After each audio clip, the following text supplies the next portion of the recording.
السلام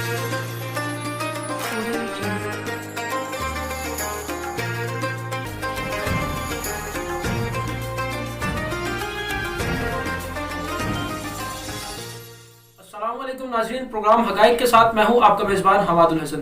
آپ دیکھ رہے ہیں ٹیم حقائق کی ماہ رحمت رمضان ٹرانسمیشن۔ ناظرین کرام، آج کے پروگرام میں ہمارا جو عنوان ہے وہ ہے سحری اور افطاری۔ سحر و افطار کیونکہ رمضان المبارک کے جو ایک اہم کام ہے، سحر و افطار کا، جو رمضان المبارک کے مہینے سے جڑا ہوا ہے اور باقی ایام میں یہ کام نہیں کیا جاتا یقیناً۔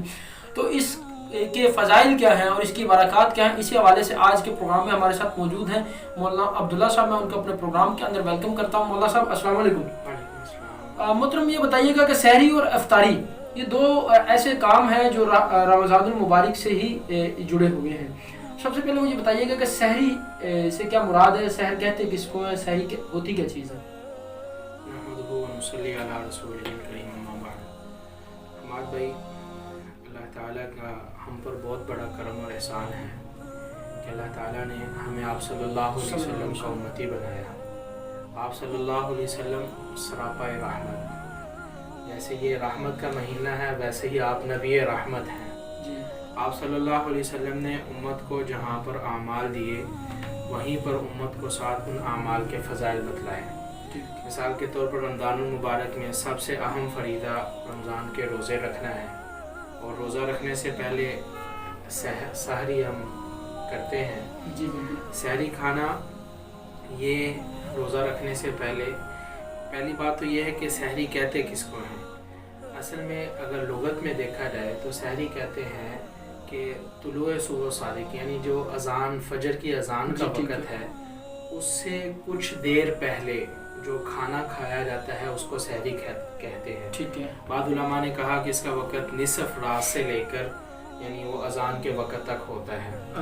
جی ٹھیک ہے۔ تو اللہ کے نبی صلی اللہ علیہ وسلم نے اس سحری کھانے کے بڑے فضائل بیان فرمائے ہیں۔ ایک بات اللہ کے نبی صلی اللہ علیہ وسلم نے ارشاد فرمائی، ان اللہ و ملائکتہ یصلون علی المتصحرین، کہ بے شک اللہ تعالیٰ اور اللہ تعالیٰ کے فرشتے سحری کھانے والوں کے اوپر رحمت نازل فرماتے ہیں۔ یہ کتنی بڑی فضیلت ہے بھائی۔ سحری کھانے میں فائدہ بھی ہمارا ہی ہے کہ روزہ آسانی سے گزر جائے گا، ساتھ اللہ کی رحمت بھی۔ نہیں محترم، طبی حوالے سے اس کے کیا کوئی ایسے فوائد بھی ہیں جو طبی حوالے سے ہمیں ہوتے ہوں سحری کی وجہ سے؟ دیکھیں، ایک مسلمان جب سب سے پہلی بات تو یہ ہے کہ ہم طبی سے پہلے اللہ کے نبی صلی اللہ علیہ وسلم نے امت کے لیے جو بھی بات کہی ہے نا، جہاں اس کے اخروی فوائد ہیں وہیں اس کے طبی فوائد بھی بے شمار ہیں۔ اور یہ الگ بات ہے کہ ہمیں کسی چیز کا طبی فائدہ علم میں آ جائے یا نہ آئے، یہ ایک علیحدہ پہلو ہے، لیکن اللہ کے نبی صلی اللہ علیہ وسلم نے اس کے فضائل بڑے بیان فرمائے۔ پھر ایک یہ کہ آدمی جب کچھ نہ کچھ کھا لیتا ہے اس کے لیے دن کے اندر ساری عبادات کے اوپر عمل کرنے میں آسانی ہو جاتی ہے۔ جی ٹھیک ہے۔ تو محترم، سحری کرنے سے انسان کو اللہ تبارک و تعالیٰ کی طرف سے کون کون سے انعامات سے نوازا جاتا ہے؟ ایک تو جیسے میں نے ابھی عرض کیا کہ حدیث پاک کے اندر آتا ہے کہ بے شک اللہ تعالیٰ اور اللہ کے فرشتے سحری کھانے والے کے اوپر رحمت نازل فرماتے ہیں۔ پھر اللہ کے نبی صلی اللہ علیہ وسلم کو سحری کا اتنا اہتمام ہوتا تھا کہ جب صحابہ کرام میں سے کسی صحابی کو اپنے ساتھ جب کسی دن صبح کو سحری کرواتے تو اس کو یہ کہتے کہ آؤ برکت کے کھانے میں شامل ہو جاؤ، یعنی اس میں بڑی اللہ نے برکت رکھی، برکت والا کھانا۔ پھر ایک عجیب بات اللہ کے نبی صلی اللہ علیہ وسلم نے ارشاد فرمائی کہ ہمارے اور یہود و نصارہ کے روزے میں فرق یہ ہے کہ ہم سحری کھاتے ہیں، وہ لوگ سحری نہیں کھاتے، وہ رات سونے سے پہلے جو کھا لیا اس کے بعد کچھ کھانے کی اجازت نہیں ہے۔ لیکن ہمارے لیے یہ ہے کہ ہم صبح اٹھ کر، علماء یہاں تک کہتے ہیں کہ اگر نہ بھی بھوک لگی ہو، نہ بھی ضرورت ہو، تو آدمی اٹھ کر سنت سمجھ کر 1-2 گھونٹ پانی پی لے، کوئی کھجور کھا لے، تاکہ یہ سحری کی فضیلتیں ہمیں حاصل ہو جائیں۔ تو محترم، جس طرح سے سحری فضیلت والا ایک عمل بھی قرار دیا گیا ہے، اور دوسری جانب جس طرح سے پہلی امتوں کے اوپر روزے فرض کیے گئے، وہ رمضان کے روزے رکھا کرتے تھے رات کو کھانا کھانے کے بعد، یہ اس کے فوائد میں سے بھی ایک بات آتی ہے کہ سحری کھانے سے فائدہ انسان کے جسم کو کمزوری لاحق نہیں ہوتی، انسان بآسانی روزہ اپنا گزار لیتا ہے۔ تو دوسری جانب جو افطار کا معاملہ ہے، اب سارا دن انسان نے صبح کو سحری کر لی، سحری کرنے کے بعد عام طور پہ ہمارے معاشرے کے اندر یہ روٹین ہے کہ سو جاتے ہیں۔ علماء کرام بھی ویسے عام طور پہ پسند نہیں کیا گیا اس سونے کو، لیکن رمضان المبارک کے مہینے کے اندر سو جاتے ہیں لوگ، تو اس سب کے حوالے سے آپ کیا کہیں گے؟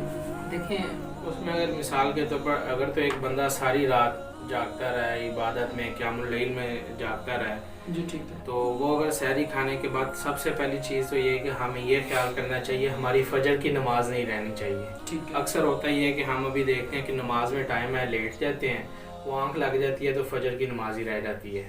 لیکن یہ خطرناک بات ہے, اچھی بات نہیں ہے. ہمیں فجر کی نماز با جماعت ہر صورت میں پڑھیں. اس کے بعد دیکھیں سورج نکلنے تک کوشش کرنی چاہیے, فرض واجب تو نہیں ہے لیکن اس کی فضیلت بڑی کہ ہم سورج نکلنے تک اپنے ادھر ہی مشغول رہیں ذکر اذکار میں. اس کے بعد اشراق پڑھ کے پھر اگر آپ کو طبیعت میں ضرورت محسوس ہے آرام کی تو آپ آرام کر لیں. لیکن اگر کوئی مثال کے طور پر سحری کھانے کے بعد فجر کی نماز پڑھنے کے فوراً بعد سو جاتا ہے, سورج نکلنے کا انتظار نہیں کرتا, تو ٹھیک ہے, اس میں کوئی حرج تو نہیں, لیکن یہ خیر و برکت کا وقت ہے, اس میں شریعت کی روح سے حدیث کے روح سے سونے کو پسند نہیں کیا گیا. پسند نہیں کیا گیا. ہاں, تو اس کا مطلب تو پھر یہی ہوا کہ نہیں سونا چاہیے. ہاں نہیں سونا چاہیے, کم از کم سورج نکل آئے تو اس کے بعد آدمی کو. تو اب جیسے گرمی کا موسم ہے تو گرمی کے موسم کے اندر تو انسان پھر سورج نکلنے کے بعد تو تھوڑا مشکل ہو جاتا ہے پھر اس کو. دیکھیں وہاں پہ وہ پھر اگر تھوڑا سا مشکل ہے لیکن اس کے فائدے بھی تو بڑے زیادہ ہیں نا. اگر تھوڑی دیر جاگ لے اجر کتنا ثواب ملے گا, تو آخرت کے اجر کو سامنے رکھے گا پھر مشکل نہیں ہوگا. تو محترم یہ بتائیے گا کہ یقیناً انسان سحری کرتا ہے تو کیا اگر خود جس طرح سے انسان سحری کرتا ہے روزہ رکھتا ہے اس کو اجر اور ثواب ملتا ہے, کیا اسی طرح سے اس کو کسی دوسرے مسلمان کو روزہ رکھوانے پر سحری کرنے پر بھی ثواب ملتا ہے, اجر ملتا ہے؟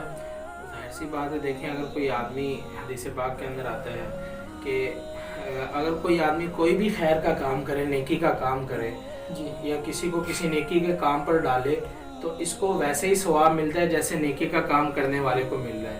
تب اگر ایک مسلمان کو یہ روزہ رکھواتا ہے, سحری کھلاتا ہے, جی ویسے بھی کھانا کھلانے کے بڑے فضائل ہیں, تو اس کو کھانا کھلانے کا بھی علیحدہ سے ثواب ملے گا. اور مسلمان کو روزہ رکھوایا تو انشاءاللہ جو اسے روزہ رکھے گا سارا دن وہ عبادت کرے گا, اس کی عبادت کا بھی اس کو ثواب ملے گا. تو یہ فضیلت والا عمل ہے. یعنی جی بالکل, بہت شکریہ محترم. یہاں پر ناظرین وقت ہوا ایک بریک کا, اس کے بعد پھر دوبارہ حاضر ہوتے ہیں, تب تک ہمارے ساتھ رہیے گا. پنجاب گروپ آف کالجز آغاز کر رہا ہے free pre first year online classes کے سیکنڈ سیشن کا 4 مئی 2020 سے. رجسٹریشن کے لیے سمپلی onlineadmissions.pgc.edu.pk پہ وزٹ کریں اور آسان ترین انسٹرکشنز کو فالو کریں, کیونکہ ہم سب کو مل کے آگے بڑھنا ہے.